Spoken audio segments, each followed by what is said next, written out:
Tomorrowland and Absolute share a vision of a more equal and diverse tomorrow, actively pursued through their co-created platform United We Dance and its Diversity and Inclusion Committee. This year, they have united to strengthen human connection and promote cross-cultural exchange globally to help combat loneliness. Welcome to the United We Dance podcast. My name is Camille Polly. Over the next 6 episodes, we'll invite you to get to know some of the many Tomorrowland artists on a more personal level.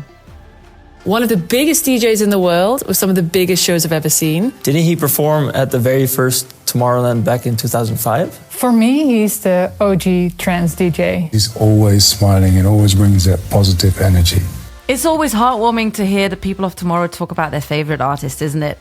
Welcome to the studio, Armin van Buuren. What's up? What's up? How do you feel? I'm good, thank you. How do you feel about Tomorrowland this summer?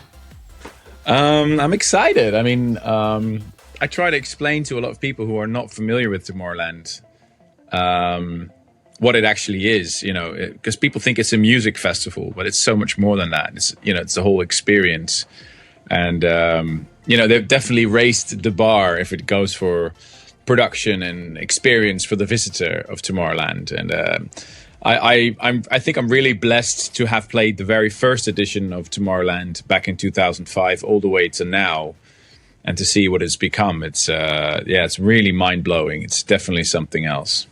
You're playing the main stage both weekends. Yes. Of course, Tomorrowland is more than that main stage. But what makes that spot so unique to you? Such a unique place to be? Well, it's very simple. The whole world is watching. You know, I remember the start of my career when I was doing mix compilations. And I remember that we started the first online broadcast and everything. And this is everything combined. You're basically doing a live mix compilation, you know, because it has that impact. The whole world is watching, so you really can't. Like, it's televised live, and it's super scary to millions of people who are watching online, and obviously the 40 or 50,000 people plus that are standing in front of you. So it's quite nerve-wracking always, and you know, a lot of time and effort goes into every second of the live set. So yeah, it's pretty. You know, I'm just very lucky. I'm at a point in my career where I don't get that nervous anymore. But yeah, it still does get me excited a little bit. Yeah. Great. It still does get you excited. You know, you have all of these people in front of you and all of the world watching, and we know that for artists connected with their fans, it's very important. But it's, you know, it's also a challenge to do this when there are so many of them spread all around the world. And you have found a way with your community platform, Armin's All Access, to kind of find that connection. What's the idea behind it, and how has it worked so far for you? I think during COVID, we really discovered or actually I should say rediscovered the direct connection with fans online through Discord. And, you know, I've really invested a lot of time in navigating through all that and seeing what Discord could offer. And I'm really proud to say that right now we have 33,000 active listeners every week who like communicate. But those are the real, like, hardcore Armin van Buuren fans. And every Thursday night at 8 o'clock Central European time, people tune into my radio show, which is a YouTube stream. And I go on Discord myself, and it's so much fun because, you know, these are fans that actually care about the music, and they care about my productions, and, you know, they care about my gigs, and there's so much love in there. You know, I'm just it's no X or Twitter atmosphere. It's really like people are friendly, trying to help each other, discuss music, discuss festivals. And yeah, I'm super blessed. I mean, right now, as a new artist, it's super hard to break through unless you have like a TikTok smash or something. But I'm really blessed that I can. I'm proud that I can, you know, that I have a fan base that I can rely on, that always come to my shows, and, you know, that always make the trip to Belgium to see me at Tomorrowland. And it's something really special, I think. Yeah. So it's a very personal connection as well through that platform. Yeah, absolutely. People ask me questions, and they, have little memes, and I reveal a lot of the info about, upcoming shows and stuff for the first time on the platform. And yeah, Discord is built in such a way that there's no like Meta or Instagram or X, like sort of squeezing the data, but it's direct. So whatever I say that actually gets to the fans. And that's just simply amazing. That's what you want. You want to build. There's no company that tries to profit from that. It's just directly goes from the sender to the fans. Yeah, you kind of cut out the middleman in that way. So that's the kind of difference with social media and Discord. So today we are here to talk about human connection, and we are looking for experiences from all cultures to combat loneliness. That's the topic of this podcast. Research shows that a barrier to finding human connection is cultural differences, or people from different cultural backgrounds not understanding each other because of that background. Is there maybe a personal story that you can share where connecting with someone from a different culture profoundly impacted you or your life or your perspective on life? Well, maybe to make it more personal, like, I've been a touring DJ for like roughly 25 years, and I've had the privilege to do sometimes do 130 or 140 shows a year, including residencies in Vegas and Ibiza. And it's all been fantastic and it's been wonderful. But just before COVID, I found myself that I was really not doing that well. I was feeling depressed and I was feeling down. And one of my complaints is that I was angry with my friends that they never called me anymore.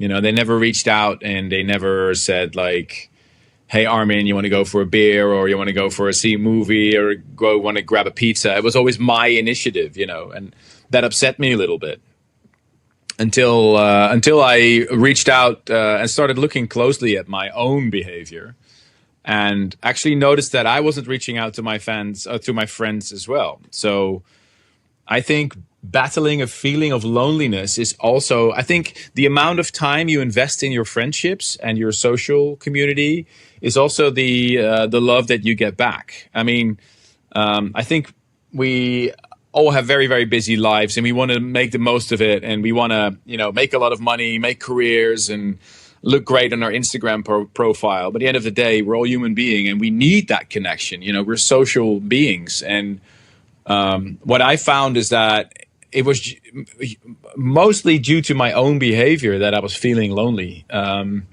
It's really pretty harsh maybe to say, but there was nobody to blame except me. Thank you so much for sharing that very personal story about yourself. But how do you come back from that? It's one thing realizing it, but then it's another doing something about it and changing that narrative. Actually, I was just in a DJ retreat because I organized DJ retreats for DJs to come together and meditate and eat vegetarian food and, just exchange experiences. And one of the practices that we do is we send a little card out to ourselves with a message to ourselves in 6 months from now. And today I got the card, and I forgot what I wrote down, but I wrote down that a retreat like that, 3 days of just spending time with colleagues, meditation, doing yoga, go for long walks, eating healthy, sleeping really well, creates a distance between me and my job, and just to get out for a little bit. And then you need to, if you're a workaholic like myself and you're in the studio every single day and you're on tour every single day, then it's really hard to see what you're actually doing. And so my first advice to answer your question would be to take a little bit of a distance from your job. Go away on a retreat or take a holiday, switch off your phone, go for long walks, sleep. And at first, it's really difficult because the first 3 days when I start going to a retreat, I'm always very anxious and I feel like I need a lot of stuff. I need to pay this bill. I need to prepare a mashup. I need to send this stems to this guy. I need to call my management about this visa that I need for my China tour. I need to, there's always a million things to do. But the only way to make the proper choices is if you step back from your job and just take some time, take a little breather. And meditation helped me a lot with realizing that, well, actually what I just said, that I was the biggest problem of my feeling of loneliness. I mean, this is just from a personal experience, you know. I guess it sounds really strange because I talk really easy, but I actually have a hard time connecting to people sometimes. I guess it's because I don't trust people very easily. So it's really hard to like be vulnerable and open myself to other people when I know that for me, the answer is all in vulnerability, you know, like Brené Brown says in her fantastic book, which is all about vulnerability. I think the more I'm open with other people, the more people are actually open to me as well. For me, this is the answer to that. Even though my life is fantastic and I'm super blessed to be a DJ and to be touring, I sometimes am extremely lonely when I tour and I'm on hotel rooms and I'm bored and I can call my wife on the phone or I can call to my kids, but there's nothing like a physical presence, you know. And but admitting that, first of all, to myself and then to my surroundings, like, geez, I actually feel lonely. I think that's the first step in solving that issue. Yeah, I think in solving that issue, but also in making it possible for other people to talk about it. Because that's something that I would like to dive into with you now is, I think, you know, for your fans, for some of your fans, you're a role model, and sharing stuff like this and sharing your own experience and maybe struggles can open up doors for other people, even if it's just slightly. And I know that Ben Liebrandt has been a great inspiration for you. Can you maybe, for people that don't know him, introduce him, what he means to you, and tell you how he's helped you maybe throughout the years? Okay, well, we have to go back 40 years in time. We have to go back to the era where there was no YouTube, there was no social media, there was no phones, there was no internet. Actually, there were not even computers to help us out with making music yet. It was all about vinyl, record players, and tape. And Ben Liebrandt was one of the very first guys to introduce mixing to the Dutch crowd. And that went on Radio Veronica in the Netherlands. And I was about 8 or 9 years old, and I heard him sampling the Weather Guy and putting him on a beat, the beat of Art of Noise, and having the guy, you know, reading the weather report, but, you know, sampled. And you can find it online somewhere. And that opened my eyes, like, wow, is this even technically possible? So already at an age of 8 or 9 years old, I was fascinated about electronic music, not only the music itself, but also the technical aspect. How can I be creative? And Ben Liebrandt was, you know, if there would be a DJ mag at the end of the 70s and the early 80s, he would have been the #1 DJ in the world. Because if you look on his resume and you look on his Wikipedia page, you can see how many hits he scored in the UK, worldwide. He did so many incredible remixes, and he was really the king of that. He was a pioneer in many aspects, and I'm not just the only one who says that. And we became close friends, first through his fan club in 1992. I had the honor to meet him.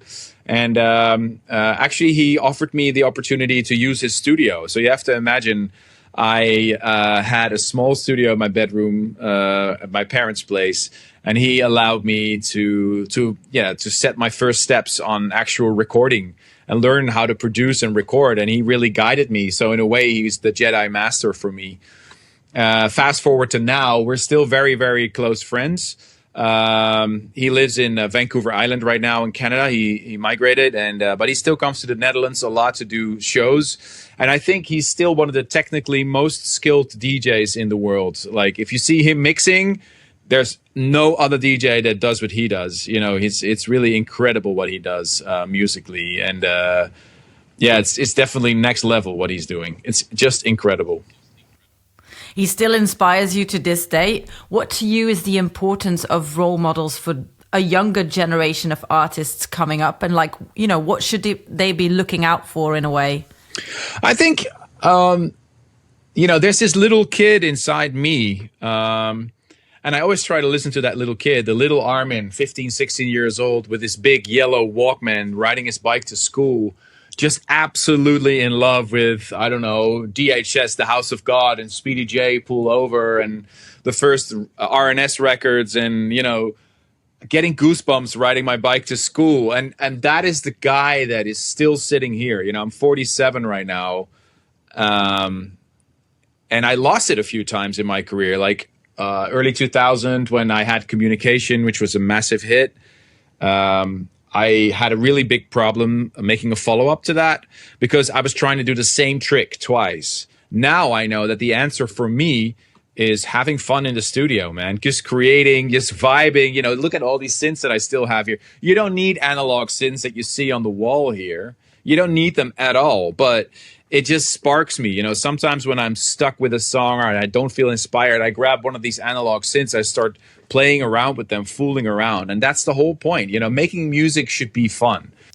Is there any role model, you know, it can be Ben, it can be someone else that shared a piece of advice that still sticks with you to this day? Yeah, so many. Ben has been the biggest role model, and some of the advice he already gave me. But it's mainly about keeping your humanity in all this madness. You know, the world that we move on in is very, very competitive. Especially right now, there's so many DJs, there's so many songs. I think right now we're getting close to like 300,000 songs being uploaded to Spotify every day. You know, there's so much music. So how are you going to stand out? It's almost impossible. But that shouldn't hold you back from trying to chase your dream. The God's honest truth is that out of the 10 records I release, 8 tracks don't do anything at all. But were they fun to make? Like, did it bring the inner kid inside you out in a way? Yeah, absolutely. We talked a little bit about the connection that you have with people, connection that you have with other artists, exchange that happens. I've seen that exchange happening at Tomorrowland a lot. And it's all happening in the backstage area. I know it sounds very, you know, sweet and cool and stuff to say we're hanging in the backstage, but I really do think that there's a value to those backstage areas, like there is one at Tomorrowland. What's the value of it to you? Well, we go back to the fun again. It's just fun. And yeah, that's why Tomorrowland is one of my favorite festivals, not only because you play for such a massive crowd, but also because you get to hang out with, you know, people that you normally only see with a .mp3 behind it, but now it's you know, now you actually get to see them and enjoy some nice drinks and some good food. It's great. Has that led to surprising collaborations? Well, maybe not directly, but you know, it never hurts to shake hands. You know, I think after I met Enrico Sangiuliano at Tomorrowland, I suggested to try and book him for my own event, A State of Trance in Utrecht, a couple of years ago. And he was the first sort of techno guy on the main stage of A State of Trance. And it worked really well. People still rave about his performance. And I think that seed was planted when I first met him at the Tomorrowland backstage, for sure, yeah. And is there like a professional collaboration with another artist that you had that were not only interesting on a professional level, but also on a social level, which you might have not expected at first? Always. I think unfortunately, they made DAWs, you know, the software that we use to make music, so good that it's very easy to work remotely. But the best thing is to sit with another person in the studio. A, the result is much quicker and better, and B, you get to actually connect with another person. And it always strikes me how similar our lives are and how similar our problems are. What springs to mind? So many. Wow. You know, I've been very fortunate to sit in the studio with, for example, Mike Push. You know, back in 2004, we created a track in the studio, and I was in his legendary room where he created, you know, legendary tracks like Universal Nation and Strange World. I'll never forget that. No, it's super important to spend time with other people. Yeah, in the studio. That's the best thing. We can always easily find out whichever song by a particular artist is most popular in terms of numbers. You mentioned, loads of songs being uploaded on Spotify. Some do very well, and then some don't do anything. But don't tell anybody. It's a secret. It's the music business secret. But there are ones that people really connect to. You already talked about this a little bit, and they actually have a personal connection to. Is there any song or songs that come to mind that you experienced, firsthand, that people connect with the most? Like a track that, if you put it in your set, this will blow up for sure. Like this is the thing where people get goosebumps, it gets hugs or whatever, or they grow ecstatic. I think, there's a couple of tracks that just meant more in my career than others. If I go back to the beginning, it was probably Blue Fear and Communication that really kicked off my career in the UK. And still, when I play Communication to this day, no matter what version, for some reason, people just really resonate with the melody. And that just helps a lot. Recently, there's been a lot of love for In and Out of Love. It's a track I created for my album Imagine back in 2008 with the lead singer of a Dutch rock band called, or I should say indie band, Within Temptation. Sharon den Adel, she wrote an amazing song, which we recorded in my very first house that I had, small house. I remember that she was in my attic, and then we recorded the song and produced it super fast because the album was actually done. But we wanted to include it on the album. So we made it a breakbeat track, and it was very radical at the time. It was something very different. But because the album was already finished, something magical happened. And I always loved that song so much. I always felt it didn't get the recognition that it got. It's actually funny how that sometimes turns out, because there's many tracks. For example, This Light Between Us with Christian Burns is a song that we released as a single, didn't really work as a single, but no matter where I played it in my sets, people get goosebumps. They go crazy for that song. And same thing with In and Out of Love. Recently, Revo, the French DJ and producer, made a new version, Afro House style, of In and Out of Love. And that is currently just blowing up. And you have to imagine, this is like 15 years ago or 16 years ago that I made the original. So it's really funny how some tracks just keep coming back. I think if you make something that is really, like the other one, of course, is This Is What It Feels Like. It just connects with people. And it's, This Is What It Feels Like was written and produced in 2012, came out in 2013. Now it's 11 years later, and it still streams, I think 150,000 times a day on Spotify. It's insane for a track that's 11 years old. Insane. Yeah, so people just go digitally crate digging, I think, sometimes. Yeah. Because sometimes tracks just like find a way, and it's amazing that people share their love even like through these digital platforms like Spotify. But of course, being in the spotlight means that there's some people who don't like it as well. Do you think that criticism and also sometimes competition amongst other artists create a sense of isolation in your experience? It can. And for me, it was for sure once I started taking criticism personally. What I learned in therapy and, really working on myself, I had to learn to really distinguish the two. So this is me and this is the other,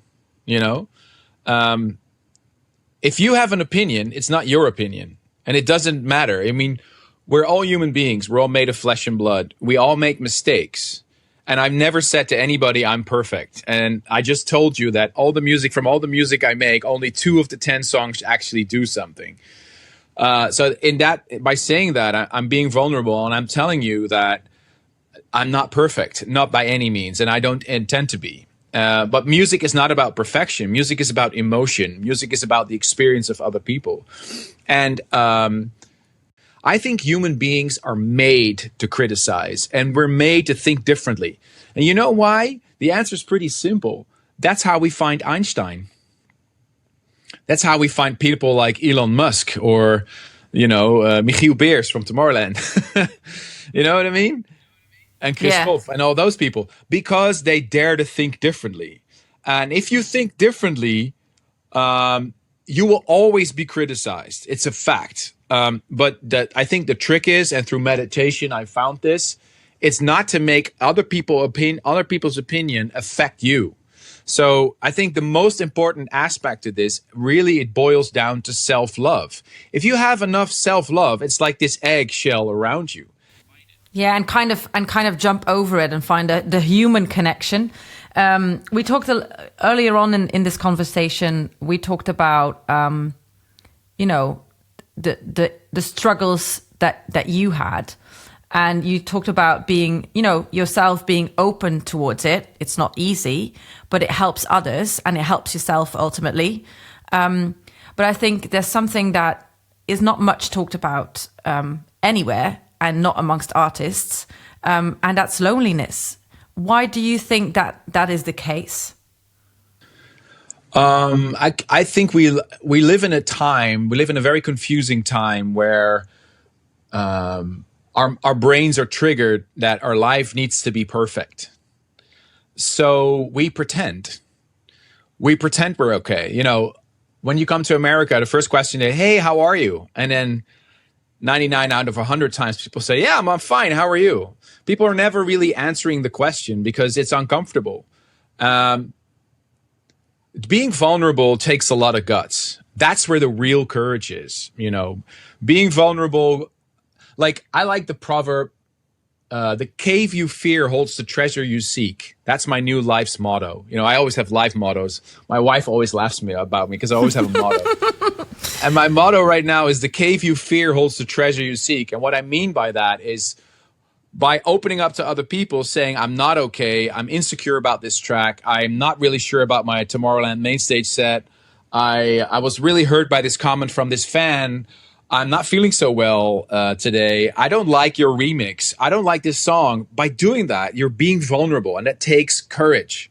I think the true legends of our time are people who are not afraid to be vulnerable.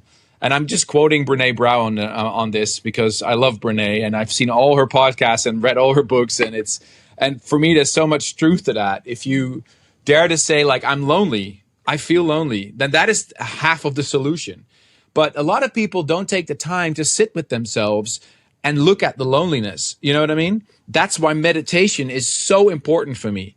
I noticed when I wasn't doing well how disconnected my body was from my spirit. And through meditation, I try to connect through my body, try to be in the here and now. Because guess what? My monkey is always working on the next Tomorrowland set, or the next DJ set I need to play, or the next track.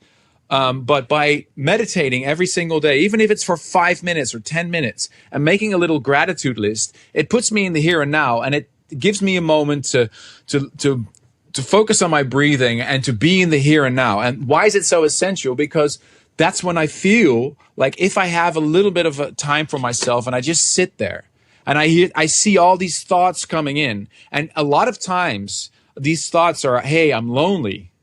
Hey, I'm lonely. But I push it away because that's easier. If I don't talk about my loneliness, it's not there. Well, guess what? Your body, if you start feeling chest pain, if you start feeling pain in your neck, or if you're having trouble sleeping, whatever, it's your body trying to tell you something. So it's not a bad thing at all. It's your body trying to save you. So feeling lonely is an expression of your body saying, like, you need to reach out to people.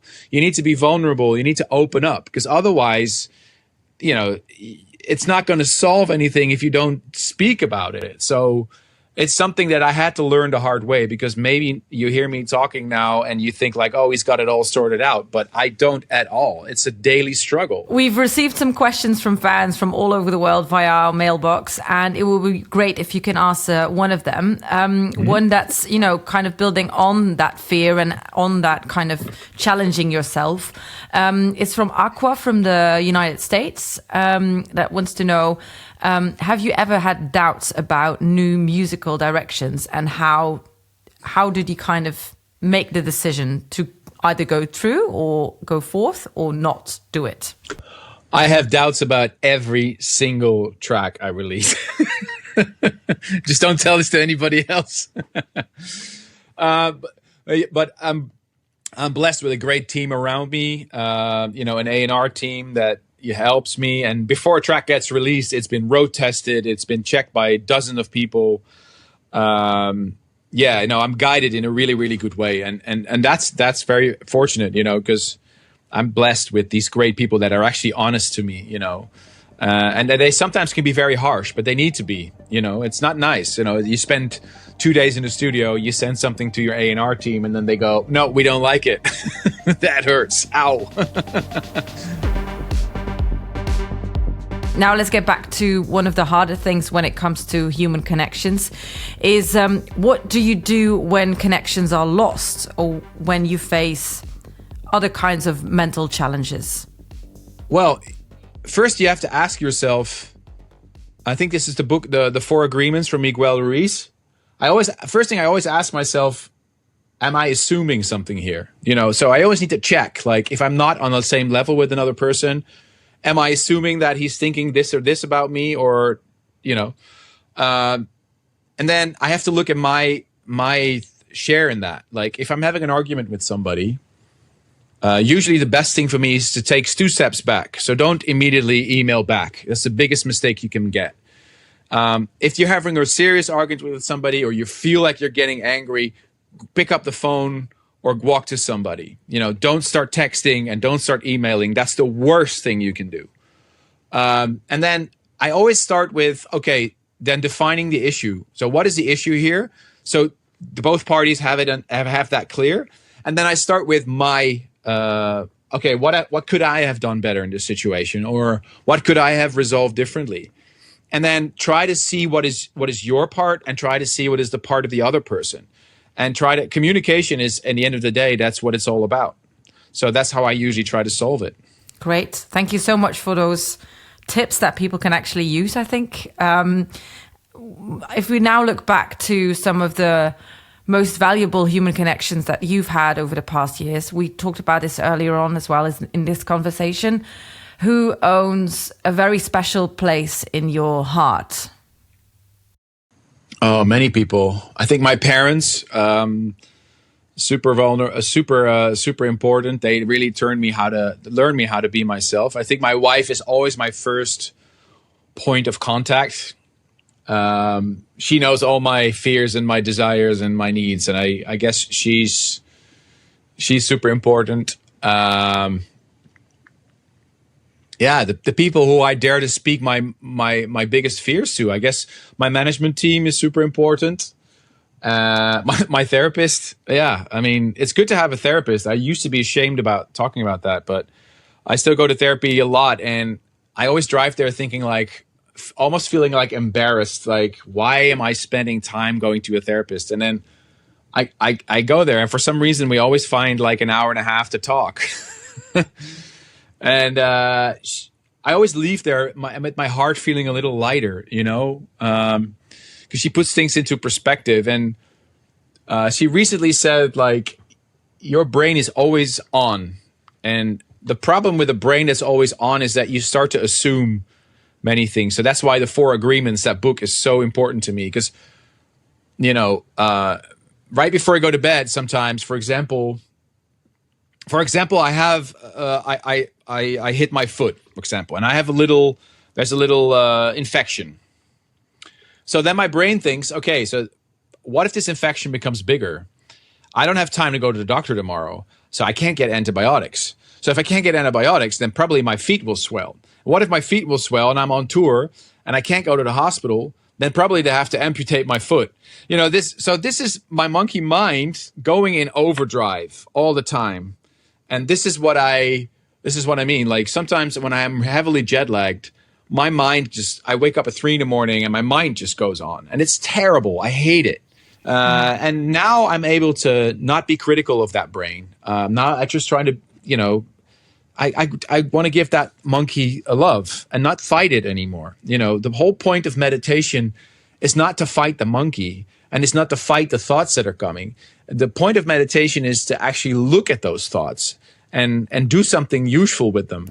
Wrapping this up, let's bring it back to Tomorrowland, back to the Holy Grounds. We're now looking forward to the festival a little bit. Is there any artist that you are looking forward to see in the backstage or front stage. Is there anyone you want to give a shout out, and why? No, just everybody in general. I mean, I'm blessed that I can be there 2 weekends, which I think is very special, and I get to play the main stage 2 weekends, so that's just awesome. It all, actually, I want to say, like, it always feels a little bit like my birthday. Yeah, because okay, it's like, explain. Well, if you go to your birthday, then all your friends come, and you get to listen to nice music, and you just get to hang around with great people. Yeah, and true. What's great about Tomorrowland, of course, is the time of year, because it's usually summer, and even if it rains a bit, it's still nice and warm outside, and you get to have a nice drink, and they really go out of their way to put some nice food on the table, and it does feel a little bit like my birthday when I go to Tomorrowland, for sure. It's something I'm really, really excited for. Like the morning, I used to be like super nervous, like so nervous I couldn't even eat breakfast. That is still a little bit the case, but now I'm more just excited. Like you're excited for a birthday, like it's fun. It's like, this is why we make music. This is why we do it. We are here to celebrate life. We're here to be together. Because I think, we always talk about Tomorrowland and the holy ground and actually, but let's zoom in on that. What is actually happening on Tomorrowland? What is actually happening? If we really strip it away from the beautiful main stage and all the things that make Tomorrowland special, right? If you really strip it down, what is it actually about? Do you think? Maybe I should ask that question to you, Camille. To me, it's about human connection. It's something that I think found very surprising. I came to Tomorrowland first time in 2019. And of course, you expect the big main stage and you expect the fireworks and you expect great music. But what I found very surprising is that everyone there is so open and happy and really caring for one another. And that's something that I really didn't expect to find. You've answered the question as well about loneliness. I mean, this podcast is touching upon loneliness, which is so ironic, right? We have all these apps, and we have a phone that you can call you can call a stone on the moon if you want to with the phone, But actually, what we want is human connection. That's what you just gave the answer. You just gave the answer to loneliness. It's all about human connection. At the end of the day, that's what human beings want. Yes, the main stage will look amazing, and I really can't wait to see the stage this year. But what it's actually about is celebrating life together. Ultimately, and to be a little part of that, which I am as a DJ, because don't forget, I'm just a little part of that. It just feels phenomenal. Because for me, I just feel alive when I'm there. And it's because, that's why I say it's my birthday. It feels special. And I remember all the editions of Tomorrowland, all the amazing moments we had with celebrating the music and the guests we had on stage. But ultimately, it was all about, everybody's smiling walking in Tomorrowland. Now, normally when I would walk the streets, you don't see the same people smiling. It's just everybody's like excited and happy and little butterflies in your tummy, and I think that's what it's about. That's why it's important to celebrate life and to celebrate Tomorrowland like we do. And I'm very, very grateful that I get to do it again, and it's been around for such a long time. And now I'll shut up. Well, thank you so much for joining, Armin van Buuren. I'm very happy that I'm invited to your birthday party this year. And thank you guys at home for listening. Please stay connected and visit our website, unitedwedance.tomorrowland.com, to listen to more podcasts and read more about our United We Dance program. Till next time. Ciao.